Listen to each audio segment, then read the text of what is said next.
ఇంకొక అద్భుతమైన సాక్ష్యం చెప్పి నేను ఇంకా నా సాక్ష్యాన్ని ముగించాలని చెప్పి అనుకుంటున్నాను. నా వివాహమైన 9వ రోజు, అప్పటికి ఇంకా పిల్ల 9వ రోజు అనమాట. ఆ 9వ రోజున మరి బిషప్ జ్యోతి కుమార్ గారు, నా భర్త గారు, నాకు ఒక భయంకరమైన షాక్ ఇచ్చారు. ఏం చేశారంటే, మీటింగ్కి వెళ్ళి రాత్రిపూట ఒక 4 పిల్లల్ని తీసుకొని వచ్చారు. నేను తలుపు తీయగానే వాళ్ళని చూసి నాకు మతిపోయింది. ఎవరు వీళ్ళు అన్నాను. వెంటనే ఆయన అన్నారు కదా, ఈ 4 పిల్లలకి మరి వాళ్ళ ఆర్థిక ఇబ్బందులు, తల్లిదండ్రులు లేరు కనుక వాళ్ళని నేను మీటింగ్కి వెళ్తే అక్కడ పాస్టర్ గారు చెప్పారు కాబట్టి వాళ్ళని తీసుకొచ్చాను అన్నారు. అన్నప్పుడు నాకు అసలు అర్థం కాలేదు. వాళ్ళు తీసుకురావడం ఏంటి?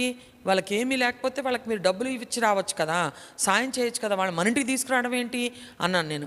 అలా కాదు శాంతి, వాళ్ళు ఇక్కడ తీసుకొస్తే ఇక్కడ వాళ్ళని చదివించి వాళ్ళకి భోజనం పెట్టి వాళ్ళకి బట్టలు కొని పెంచాలని చెప్పి నాకు ఆశ అన్నారు. అదేంటి అసలు, మనకు పిల్లలు పుడతారు కదా, మనకు పిల్లలు ఉండరా, ఇలా తీసుకొచ్చారేంటి వాళ్ళని అని చెప్పి నేను విసుక్కోవడం మొదలుపెట్టాను. ఆ రాత్రిపూటే పిల్లలు కూడా ఎన్నో రోజులు అవ్వాలి, 9వ రోజే. 9 నెలలకి పిల్లలు ఉంటారు కానీ 9వ రోజు పిల్లల్ని వేసుకురావడం ఏంటి అని చెప్పి మనసులో అనుకుంటున్నాను. ఈ స్పేస్ అంటూ ఉండదు కదా, ఇంకా ఆల్రెడీ ఇంటి నిండా జనం, మళ్ళీ వాళ్ళు ఎవరినో తీసుకొచ్చారు, ఏంటిది అని చెప్పి నాకు కొంచెం చాలా చికాకేసింది. తీసుకొచ్చిన తర్వాత నాకు ఆ పిల్లల్ని చూస్తే చాలా చిరాకేసేది. ఈయన బయటికి వెళ్తే చాలు, ఏదో బాతు వెనకాల పిల్లలు లేకపోతే కోడి వెనకాల పిల్లలు వెళ్తాయి కదా, అలాగని వెనకాల పిల్లలు వెళ్తూ ఉండేవారు. ఒళ్ళు మండేది వాళ్ళని చూస్తే నాకు. ఎందుకంటే నాకేం తెలియదు అసలు, ఎందుకు వాళ్ళని తీసుకురావాలి, ఎందుకు ఎవరో అనాథాలని మనం పెంచడం ఏంటి, డబ్బులు ఇవ్వాలి కానీ అని చెప్పి అనుకునేదాన్ని. ఇలా జరుగుతున్నప్పుడు మరి నా భర్త గారు నా కోసం ప్రార్థన చేసేవారు. మరి చెప్పేవారు నాతో, అలా కాదు, మనం దయ కలిగి ఉండాలి, అనేక మందికి మనం దయ చూపించాలి, దేవుడు మన పట్ల దయ చూపించాడు కదా, దయ చూపించాలంటే వాళ్ళకి ఏదో భోజనం వండి ఏదో పెట్టేసేవారు కానీ నేను పట్టించుకునేదాన్ని కాదు. అయితే ఒకరోజు మా ఇంట్లో వాళ్ళందరూ కూడా ఏదో చేతనైంది పెట్టేవారు, చూసేవారు. కానీ ఒకరోజు ఎవ్వరు లేరు, వాళ్ళకి భోజనం వండి పెట్టాలి. చాలా కోపంగా ఉంది నాకు. నేను అయ్యగారితో అన్నాను, ఎవడు వండుతాడు వీళ్ళకి భోజనం అంటే, నేను ఉండి వెళ్తాను శాంతి అన్నారు. నాకు చాలా బాధ వేసింది. వద్దులే వెళ్ళండి అని చెప్పి నేను చాలా చిరాగ్గా ఏదో బీరకాయ కూర ఏదో వండేసారండి అన్నాను నేను. ఎందుకంటే వాళ్ళు ఉంటారు, నాకు ఇష్టం లేదు. రండి అని చెప్పినప్పుడు వాళ్ళు వచ్చారు ప్లేట్లు పట్టుకొని. వస్తే నేను కూర వేస్తుంటే వాళ్ళు ఒకసారి వాళ్ళ వైపు చూస్తే వాళ్ళు నా వైపు చూస్తూ చాలా భయంగా ఉన్నారు, కానీ చాలా కృతజ్ఞతగా చూస్తూ వాళ్ళు ఏం చేశారంటే, ఎలా తిన్నారంటే అసలు ఇంకా నేను చెప్పలేను. ఎన్నాళ్ళో అయిపోయి అన్నం లేని వాళ్ళు ఎలా తింటారు, అలా ఆబగా గబా గబా గబా కంచం అన్నం, ఒక అంతంత బీరకాయ కూర గబా గబా తినేశారు. తినేసి నా వైపు చాలా తృప్తిగా చూస్తున్నప్పుడు ఒక్కసారిగా దేవుడు నన్ను దర్శించాడు. నా కళ్ళనీళ్ళు కారిపోవటం మొదలుపెట్టాయి.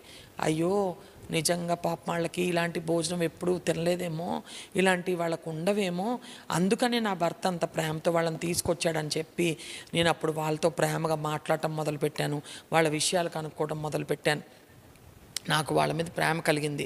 కానీ ఆ తర్వాత చాలా నేను నా భర్త గారు అమెరికా దేశం వెళ్తే నేను ఇంకా 38 రోజులు కాదు 38 రాత్రులు ఉపవాసం ఉండి ప్రార్థన చేశాను. ఎందుకు ప్రభువా ఇలాంటివన్నీ చేయగలమా, ఏంటి పిల్లల్ని పెంచడం ఏంటి, విధానం ఏంటి అని చెప్పి అన్నప్పుడు మరి అద్భుతంగా దేవుడు నన్ను దర్శించి 38వ రోజు ఒక దర్శనం చూపించాడు దేవుడు.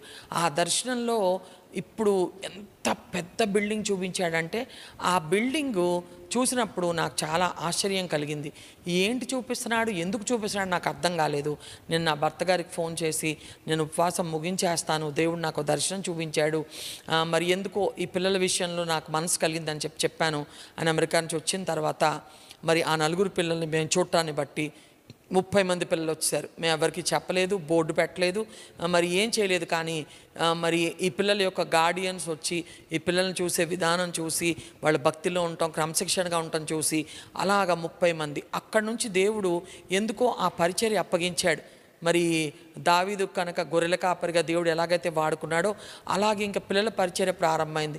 30 నుంచి 80, 80 నుంచి 150, 150 నుంచి 250 ఇలాగా పిల్లలు ఇంకా వచ్చేసేవారు. వాళ్ళని దగ్గరలో నవభారత్ స్కూల్లో జాయిన్ చేసి వాళ్ళకి వంట వాళ్ళని పెట్టి రోజు భోజనాలు వాళ్ళకి చదివించడం, పుస్తకాలు కొనటం, మరి దేవుడు ఎంతో కృప చూపించి వాళ్ళందరినీ పెంచడానికి దేవుడు సహాయం చేశాడు. నా భర్త గారు ఏం చెప్పారంటే, దేవుడు నన్ను దర్శించాడమ్మా, నా రక్తం కాదు, నా చర్మం కాదు, నా దేశం కాదు, ఎవరో మరి నన్ను తీసుకెళ్ళి అమెరికా దేశంలో చదివించారు కదా, మరి నువ్వెందుకు నీ దేశస్తులను చదివించకూడదని చెప్పి ఒక బలవంతమైన ఒక ఒత్తిడి నా మీదకి వచ్చినప్పుడు, దేవుడు నన్ను దర్శించినప్పుడు నేను ఈ పరిచయం ప్రారంభించాలనుకున్నాను.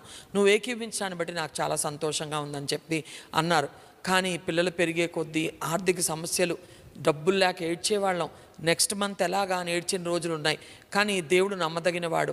ఆ కష్టాల్లో, ఆ కన్నీళ్ళలో, మరి అవసరాల్లో దేవుడే గొప్ప గొప్ప మార్గాలు తెరిచి ఏదో విధంగా వాళ్ళని పెంచడానికి, పోషించడానికి దేవుడు సహాయం చేస్తూనే వచ్చాడు. అలాగా మరి వేలాది మంది పిల్లల్ని చదివించుంటాం. 31 సంవత్సరాలుగా ఈ పరిచయం జరుగుతూనే ఉంది. మరి ఆ విధంగా జరుగుతుండగా నా భర్త గారు అడిగేవారు, మరి మన ఇంట్లోనే వెనకాల రూమ్స్లో పిల్లలు ఉంటున్నారు, చాలా పెద్ద ఇల్లు అది ఉంటున్నారు, కానీ పిల్లలకి అంతమంది పెరిగిపోయారు కనుక సదుపాయం లేదు, ప్రార్థన చేద్దాం, దేవుడు వాళ్ళ కొరకు ఒక అద్భుతమైన బిల్డింగ్ ఇచ్చేలాగా అని ప్రార్థన చేస్తూ ఉండేవాళ్ళం. అలా ప్రార్థన చేస్తున్నప్పుడు నాకు ఇచ్చిన దర్శనం, మరి ప్రభు ఆయనకు కోరి ఇచ్చారన్న విషయం నాకు ఎప్పుడు తెలిసిందంటే, ఆయన ఏం చేశారంటే ఒక అట్టపెట్టెతో దేవుడు తనకిచ్చిన దర్శనాన్ని ఒక బిల్డింగ్గా తయారు చేయించుకొని దాని మీద ఒక గ్లాస్తో దాన్ని కవర్ చేసి అది తీసుకొచ్చి నాకు చూపించారు. నేను స్టన్ అయిపోయాను. ఇదేంటి 38వ రోజు రాత్రి దేవుడు నాకు చూపించిన దర్శనం ఇదే, మీరేంటి చేసుకుని తీసుకొచ్చారు అంటే, ఇదే దేవుడు ఇవ్వబోతున్నాడు శాంతి, విశ్వాసంతో ప్రార్థన చేయమని చెప్పన్నారు. అలా ప్రార్థన చేసినప్పుడు దేవుడు ఒక అద్భుతమైన దాతని రేపి ఒక పెద్ద బిల్డింగ్ కట్టడానికి దేవుడు సహాయం చేశాడు. దానిలో 500 మంది పిల్లలు మరి నివాసం ఉండటానికి, మరి అనాథలు, తల్లి కానీ తండ్రి కానీ లేనివారు, తల్లిదండ్రులుండి కూడా నిజంగా సోషల్ ఆర్ఫెన్స్ అంటారు కదా, తండ్రులు తాగుబోతులై, వ్యభిచారులై, కుటుంబాన్ని విడిచిపెట్టి, తల్లులేమో చదువు లేక, మరి ఎక్కడ కొంతమంది గుమ్మాలు కూడా దాటరు కదా మన సమాజంలో, మరి పనులకు వెళ్ళక, ఇంట్లో పోషణ లేక, పిల్లలు దిక్కు దివాణం లేక అల్లాడిపోతున్న వారందరి కొరకు మరి ఆ విధమైన ఒక హోమ్ని ప్రారంభించడానికి, పిల్లల్ని ఆ విధంగా చూసుకోవడానికి దేవుడు కృప చూపించాడు. ఒక అద్భుతమైన బిల్డింగ్ దేవుడు ఇచ్చాడు. మరి దానిలో సకల సదుపాయాలు, మరి నా భర్త గారికి ఏంటంటే కార్పొరేట్ లెవెల్లో చేయాలని ప్రార్థన చేసేవారు. ఎందుకంటే దీనులకైన సదుపాయాలు కలగజేసే దేవుడు కదా, ఆ వాగ్దానం నాకు ఇచ్చాడు కనుక ప్రార్థన చేయడమే అని చెప్పి ఆ పిల్లల కోసం మరి బంక్ బెడ్స్, తర్వాత వాళ్ళకి దుప్పట్లు, దిండ్లు, రగ్గులు, తర్వాత వాళ్ళకి డైనింగ్ టేబుల్స్, వాళ్ళకి వాటర్ ప్లాంట్, తర్వాత వాళ్ళకి ఏంటంటే వెజిటబుల్ కట్టింగ్ మెషిన్స్, వాళ్ళ వంట కోసం స్టీమ్ సిస్టమ్, అలాగే వాళ్ళకి ఆన్ క్యాంపస్ స్కూలు, కాకపోతే తెలుగు మీడియం స్కూలే ప్రస్తుతం వరకు, దేవుని చిత్తమైతే ఇంగ్లీష్ మీడియంలోకి మారుస్తాము, వాళ్ళకి తెలుగు మీడియం స్కూలు, ఇవన్నీ కూడా ఎస్టాబ్లిష్ చేయడానికి దేవుడు గొప్ప కృప చూపించాడు. అనేక మంది పిల్లలు బాగుపడి వాళ్ళు బయటికి వెళ్ళి సమాజంలో ఉన్నతమైన స్థానాల్లో ఉన్నారు. అయితే మేము ఎప్పుడు ఎవరికి ఏ పరిచయం గురించి కూడా చెప్పలేదు. దేవుడికే మహిమ కలగాలి, కుడి చేత్తో చేసేది ఎడమ చేత్తో తెలియాలని చెప్పి ఏనాడు మేము ఏ బోర్డు పెట్టలేదు, ఏ ప్రచారం చేయలేదు. అయితే కరోనా ముందు వరకు 500 పైగా పిల్లలు ఉండేవారు. కరోనా సమయంలోనూ అలాగే మరి ముఖ్యంగా మరి ప్రభుత్వం మరి అనాథలను తీసుకోవడానికి ఒప్పుకోవట్లేదు. అంటే పూర్తిగా తల్లిదండ్రులు లేని వారిని తీసుకోవద్దని చెప్పి ఆంక్షలు విధించిన తర్వాత తల్లిదండ్రులు లేని వారిని మేము ఇంకా తీసుకోవట్లేదు. కానీ సెమీ ఆర్ఫెన్స్, తల్లి కానీ తండ్రి కానీ లేని బిడ్డల్ని, చదివించుకోలేని వాళ్ళని, అలాంటి వాళ్ళందరినీ మేము ఇంకా అడ్మిషన్స్ ఒక 10 రోజుల్లో అయిపోతాయి. మరి వాళ్ళని తీసుకొని మేము వాళ్ళని చక్కగా పెంచి, భక్తిలో పెంచి, చక్కగా విద్యను అభ్యసింపచేసి మరి వాళ్ళని మంచి బిడ్డలుగా తీర్చిదిద్దుతున్నాం. దేవుని యొక్క ప్రేమని, మరి వాళ్ళు కోల్పోయిన మరి ఆ ప్రేమని వాళ్ళు పొందుకోవడానికి అవకాశం ఇవ్వడానికి దేవుడు మమ్మల్ని వాడుకుంటున్నాడు. ఇది అతిపెద్ద పరిచర్య. అలాగే మాకు బైబిల్ కాలేజ్ కూడా ఉంది. మరి మా పిల్లలిద్దరూ వేదాంత విద్యను అభ్యసించడం, మరి దేవుడు ఎంత గొప్ప దీవెనలు ఇచ్చాడంటే, నా కుమార్తెను చర్చవగాడలో ఎక్కడా లేదు, కానీ మరి చర్చవగాడ అధికారులు నా కుమార్తెని మరి పెంటెకోస్టల్ బైబిల్ కాలేజ్ అంటే మోనికాని డైరెక్టర్గా ఈ సంవత్సరం నియమించారు. మరి పెంటెకోస్టల్ బైబిల్ కాలేజ్లో మరి దేవుని సేవకులుగా అనేక మంది యవనస్తులు తరఫీదు పొందుతున్నారు. అలాగే చిల్డ్రన్ హోమ్లో వందలాది మంది పిల్లలు చదువుతున్నారు. అలాగే మాకు పాస్టరల్ మినిస్ట్రీ కూడా ఉంది. ఎంతోమంది సేవకులు మరి మాతో కలిసి సహవాసంలో ఉన్నారు. కొండ ప్రాంతాల్లో కూడా సేవ జరుగుతుంది. అంటే చాలామంది తెలిసి తెలియని మాటలు మాట్లాడతారు కదా, మీరు సెలబ్రిటీలా కొండలకెళ్ళి చేయండి సేవ, ఇక్కడ చేయడం ఏంటి, మీరు అలా చేయడం ఏంటంటే నాకు నవ్వు వస్తూ ఉంటుంది.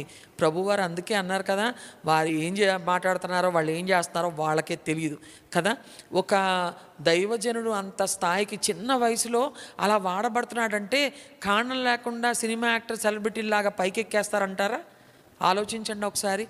ఎంత ప్రార్థన పునాది, ఎంత మరి సమర్పణ, ఎన్ని త్యాగాలు, ఎంత కన్నీటి ప్రార్థన ఉందో మీకెవరికీ తెలియదు. అయినా మీ కొరకు కూడా ప్రార్థన చేస్తున్నాను. మీరు సత్యాన్ని తెలుసుకోవాలి. మీరు అనవసరమైన మాటలు మాట్లాడి తీర్పులో ప్రవేశించి నిత్య నరకానికి వెళ్ళకూడదని చెప్పి మీకోసం కూడా విజ్ఞాపన చేస్తున్నాను. ప్రియ సహోదరి సహోదరులారా, ఏది పడితే అది కామెంట్లు చేస్తున్నారు కదా, మిమ్మల్ని బట్టి దేవునికి వందనాలు. మీరే మాకు ప్రోత్సాహం. ఏమండి, కొండ ప్రాంతాల్లో సేవ మాకుంది. మరి బిషప్ గారు, దైవజనులు, అలాగే నా కుమారుడు మరి అనేక ప్రాంతాలకి వెళ్ళి కొండలెక్కి దిగి వాగులు దాటి ఎంతోమంది సేవకులకి సహాయాన్ని మేము చేస్తున్నాం. మరి ఇంకా మొన్న మధ్య ఒక పెద్ద పాస్టర్స్ మీటింగ్ పెట్టాం. దానిలో కూడా చాలామంది కొండ ప్రాంత సేవకుల్ని తీసుకున్నాము. మరి వాళ్ళకి సహాయాన్ని పంపించి వాళ్ళని ప్రోత్సహించడానికి ఆ పరిచర్య కూడా దేవుడు మాకు ఇచ్చాడు. మరి దేవుడు ఇంతగా మరి పరిచయంలో వాడుకుంటున్నాడు. మళ్ళీ చెప్తున్నాను, నా చిన్న యవ్వన జీవితాన్ని ప్రభుకు నేను సమర్పించినందుకు ఆయన నాకేమీ తక్కువ చేయలేదు. ఒక డాక్టర్గా నేను ఎంత పేరు ప్రఖ్యాతులు పొందుతానో నాకు తెలియదు, కానీ మరి దేవుడి నామంలో ఎక్కడికి వెళ్ళినా ఒక దైవ సేవకురాలనే గుర్తింపుని దేవుడు నాకు ఇస్తున్నాడే, అంతకంటే ఘనత నాకు ఇంకేం కావాలండి. ఇప్పుడైతే నాకు ఇంకొక ఘనత కూడా దేవుడు ఇచ్చాడు. నా అతిశయం ప్రభు యందే, నేనేం అతిశయపడట్లేదు. కానీ ఆ ఘనత ఏంటంటే, మా కాకినాడలో కానీ మేము కొన్ని ప్రాంతాలకి గోదావరి జిల్లాలో వెళ్ళినప్పుడు మరి మోనికా సీడీలు చూసిన వాళ్ళందరూ, ఆమె సభల్లో వినే వాళ్ళందరూ అనేవారు కదా, చూడు మోనికారెడ్డి వాళ్ళ మదరు అని నన్ను పిలిచేవారు. ఎంత గర్వం. దైవభక్తిలో ఉంటూ దేవుని కొరకు పాట వినే వాళ్ళందరూ అనేవారు కదా, చూడు మోనికారెడ్డి వాళ్ళ మదరు అని నన్ను పిలిచేవారు. ఎంత గర్వంగా ఉంటుందండి తల్లికి. దైవభక్తిలో ఉంటూ దేవుని కొరకు పాటలు పాడుతున్న బిడ్డను దేవుడు ఇచ్చినప్పుడు ఆ బిడ్డ పేరుతో తల్లి పిడవబట్టం ఎంత ధన్యత. మోనికాకి అంకిత్కి 5 సంవత్సరాల తేడా. ఆ తర్వాత ఈ బిడ్డ కోసం ప్రార్థన చేస్తుంటే ఉవ్వెత్తును ఎగిసిపడే కెరటంలాగా సడన్గా మరి దేవుడు ఆ బిడ్డని హెచ్చించి వాడుకోవడం ప్రారంభించిన తర్వాత మరి ఇప్పుడు ఏమంటున్నారంటే అంకిత్ రెడ్డి వాళ్ళ మదర్ అంటున్నారు. శాంతి తర్వాత జ్యోతికుమార్ గారు కనబడరు. దేవునికి స్తోత్రం. వాళ్ళలో మేమే కనబడతామండి, ప్రభువే కనబడతాడు వాళ్ళల్లో. అది ఎంత ధన్యత అండి తల్లిదండ్రులకి. అంకిత్ రెడ్డి వాళ్ళ అమ్మగారు, మోనికారెడ్డి వాళ్ళ అమ్మగారు, ఇంకా చెప్తానండి ఉజ్వల్ చేసిన వాళ్ళ అత్తగారు, శ్రేష్ఠ కర్మోజీ వాళ్ళ అత్తగారు, ఇవన్నీ నా చెవులకు ఎంతో వినసొంపుగా ఉంటాయి. ప్రభువా, నువ్వు ఎంత కృపామయుడవు నాయన. నీ విశ్వాసిత తరతరములకు గొప్పది కదా నాయన. మరి మమ్మల్నే కాకుండా మా బిడ్డల్ని కూడా ఇటువంటి గొప్ప పనికి వాడుకుంటున్నావు తండ్రి. They are working in a highest office. Software కంపెనీలు ఎంతో గొప్ప ఉన్నాయి. చెప్తా ఉంటారా, ఏమండి మా అబ్బాయికి టీసీఎస్లో జాబ్ వచ్చిందండి, మా అబ్బాయికి విప్రోలో వచ్చిందండి. నేనంటాను, ఎన్ని పెద్ద కంపెనీలు ఉంటే ఏంటి, హైయెస్ట్ ఆఫీస్లో నా పిల్లలు ఇద్దరు పనిచేస్తున్నారండి, సీఈఓలుగా పనిచేస్తున్నారు. వాళ్ళు అద్భుతమైన పని చేస్తున్నారండి. వాళ్ళకి ఆ జీతం ఎవరిస్తారో తెలుసా అండి? ఈ లోకంలో మనుషులు ఇచ్చినా ఇవ్వకపోయినా మాకు పైనుండి పరలోకం నుండి జీతం వస్తుందండి అని చెప్పి నేను సగర్వంగా చెప్పగలను. ఒక దైవ సేవకురాలుగా నేను దేవుని యందు అతిశయపడి, దేవుడు నాకు ఇచ్చిన రక్షణ బట్టి, ఆయన ఇచ్చిన ఆశీర్వాదాలను బట్టి నేను ఎంతో ఆయన ఘనపరుస్తున్నాను. మీరందరూ మా కొరకు ప్రార్థన చేయండి. ఇంకా మా కుటుంబం దేవుని సేవలో బలంగా వాడబడేలాగా, ఇంకా పరిశుద్ధంగా, ఇంకా మాదిరికరంగా, ఇంకా దేవునికి మెచ్చే విధంగా, నచ్చే విధంగా వాడబడేలాగా మా కొరకు ప్రార్థన చేయండి. అనేక ఆత్మలు రక్షణలోకి వచ్చేలాగా, మాకంటే ఎక్కువగా మా పిల్లలు మరి దేవుని సేవలో వాడబడేలాగా మీరందరూ ప్రార్థనలో జ్ఞాపకం చేసుకోండి. మరి ఈ పరిచయను మీరు ప్రోత్సహించండి. మరి ఎవరైనా నెగిటివ్గా మాట్లాడుతుంటే మీకు చేతనైతే చెప్పండి, వాళ్ళు మాట్లాడినా పర్వాలేదు. కానీ ఒక్కొక్కసారి తల్లిగా నా మనసు గాయపడతా ఉంటుంది. ఎలా పడితే అలా మాట్లాడుతూ ఉంటారు అంకిత్ గురించి. అలాంటప్పుడు మరి నేను సేవకురాలైనా నేను తల్లినే కదా, అలాంటప్పుడు నాకు బాధ కలుగుతూ ఉంటుంది. వాళ్ళు ఏం తెలిసి మాట్లాడుతున్నారు ప్రభా అని చెప్పి ఒక్కోసారి దుఃఖపడతాను కూడా. కానీ మా పిల్లలు అంటారు, అమ్మ పట్టించుకోకమ్మా, కామెంట్ పెట్టకమ్మా అంటూ ఉంటారు. కామెంట్ పెట్టడానికి ఏం భయపడను. ఎందుకు భయపడాలి? మేమేం తప్పు చేయనప్పుడు. నా పిల్లలు ఆకాశం నుంచి ఊడిపడలేదు. దేవుడే స్వయంగా వాళ్ళని సేవకు పిలిచి తన సేవలో వాడుకుంటున్నాడు. మాకు సాక్ష్యమే కాక మా పిల్లలకి సాక్ష్యాన్ని ఇచ్చాడు. వాళ్ళని దేవుడు రక్షణలోకి నడిపించాడు. వాళ్ళకంటూ ఒక సాక్ష్యం ఉంది, వాళ్ళకంటూ రక్షణ అనుభవం ఉంది. వాళ్ళని దేవుడు వాక్యంతో నింపాడు, వాళ్ళకి దేవుడు తర్ఫీదు ఇచ్చాడు. వాళ్ళు వాడబడతారు, వాడబడుతూనే ఉంటారు. ఎంతమంది విమర్శించినా పర్వాలేదు, కానీ దేవుని రాజ్య విస్తరణలో బలమైన సాధనాలుగా, ఉజ్జీవ ప్రసంగికులుగా, గొప్ప మరి గాన సువార్థికులుగా నా బిడ్డలు, నా కుటుంబం వాడబడతారనే విశ్వాసంతో ఉన్నాను. మీరందరూ మా కోసం ప్రార్థన చేయండి. మేము చేసే ఈ పరిచర్య అనేక వేల మందికి దీవెనకరంగా ఉండాలని, దేవుని రాజ్య విస్తరణ ముమ్మరంగా జరగాలని చెప్పి మీరు అందరూ ప్రార్థన చేయాలని చెప్పి కోరుతున్నాను. అలాగే మీ కొరకు మేము ప్రార్థన చేస్తాం.